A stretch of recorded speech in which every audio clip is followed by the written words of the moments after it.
జరిగిందని. అట్లాగే ఏదైతే మనకు దక్కలేదో దాన్ని చూసి అసూయపడడం ఎవరికైనా సర్వసాధారణంగా మనుషులకుండేటువంటి లక్షణం అది. మానసిక వైకల్యం కింద ఉంటాది జనరల్‌గా వాస్తవాలను తెలుసుకోలేకపోవడం అని. ఇప్పుడు జగన్మోహన్ రెడ్డి గారు ఎన్ని సార్లెళ్లి ఢిల్లీ ఎళ్లి వెంకటేశ్వర స్వామి విగ్రహాలు ఇచ్చి వచ్చినా సరే, జగన్మోహన్ రెడ్డి గారికి మోడీ గారి దగ్గర ఉన్నటువంటి ప్రయారిటీ ఏంటి అనేది మనందరికీ తెలుసు. అలాగే నిన్న పవన్ కళ్యాణ్ గారు సభలో మాట్లాడుతూ దగ్గిన దానికి ఆయన ఎంత అఫెక్షన్ కళ్యాణ్ గారి మీద లేకపోయుంటే ఆయన కాఫ్ టాబ్లెట్ ఇస్తారనేది మనం అందరం ఊహించుకోవచ్చు. అంత గౌరవాన్ని పవన్ కళ్యాణ్ గారికి ఇవ్వడం ప్రధానమంత్రి మోడీ గారు, జగన్మోహన్ రెడ్డి ఆయన టీమ్ జీర్ణించుకోలేకపోతున్నారు కాబట్టి, దీని మీద ఏదో పెద్ద స్థాయిలో ట్రోలింగ్స్ చేయడం, దాని మీద మీమ్స్ వేసుకోవడం, దాని మీదే చర్చలు పెట్టడం ఇలాంటివన్నీ చేశారు. సరే ఇంకా ఇందాక కృష్ణాంజనేయులు గారు కూడా అన్నారు ఒక మాట. అంటే వచ్చి నీళ్లు మట్టి ఇచ్చెళ్తారు తప్ప ఏం చేశారు అని చెప్పేసి. దానికి సంబంధించి మనం మాట్లాడుకోవాల్సొస్తే సార్, గత 5 ఏళ్ల పాటు రాష్ట్రానికి కేంద్రం నుంచి ఏమీ రావట్లేదు. కేంద్రం ఏమి ఇవ్వట్లేదు.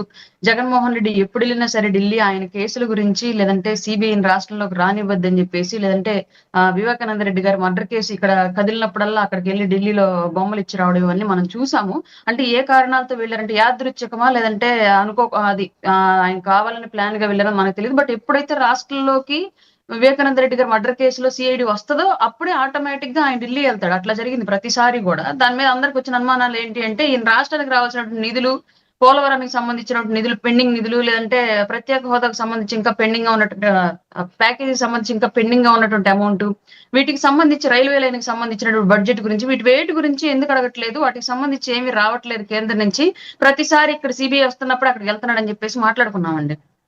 కానీ ఈసారి మనం గమనించాల్సిన విషయం ఏంటి అంటే, ఇందాక సార్ అన్నట్లుగా మనకు రావాల్సినవి ఇస్తున్నారు అని చెప్పేసి అన్నారు. మనకు రావాల్సినవి అదనంగా కూడా కలిపి ఇప్పుడు టైంకి ఇస్తున్నారు అంటే ఇది క్లియర్‌గా కూటమి మధ్య ఉన్నటువంటి సఖ్యత, రాష్ట్రంలో ఉన్నటువంటి ఇద్దరు నాయకుల పట్ల ఉన్నటువంటి నమ్మకము, ఇచ్చినటువంటి ప్రతి రూపాయి ప్రజల కోసం వినియోగింపబడిద్ది.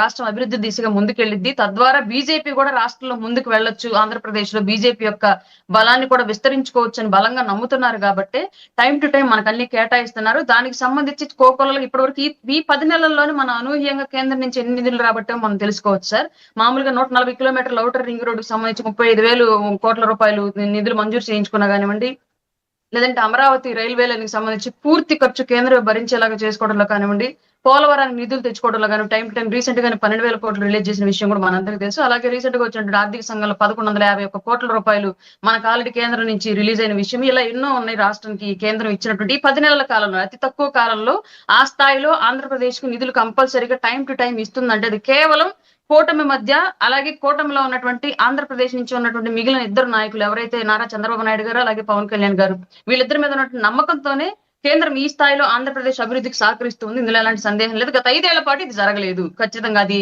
కేంద్రం తప్పిదమని మనం అనలేము. రాష్ట్రం నుంచి ఉన్నటువంటి నాయకత్వం అక్కడికి వెళ్లి వాళ్ళ ప్రయారిటీ ఏందనేది చెప్పేదాన్ని బట్టి వాళ్ళు ఇవ్వడం, ఇవ్వకపోవడం డిసైడ్ చేసుకున్నారు కాబట్టి గత 5 ఏళ్ల పాటు జరిగినటువంటి నష్టానికి కారణం ఎవరని మనం ఊహించుకోవచ్చు.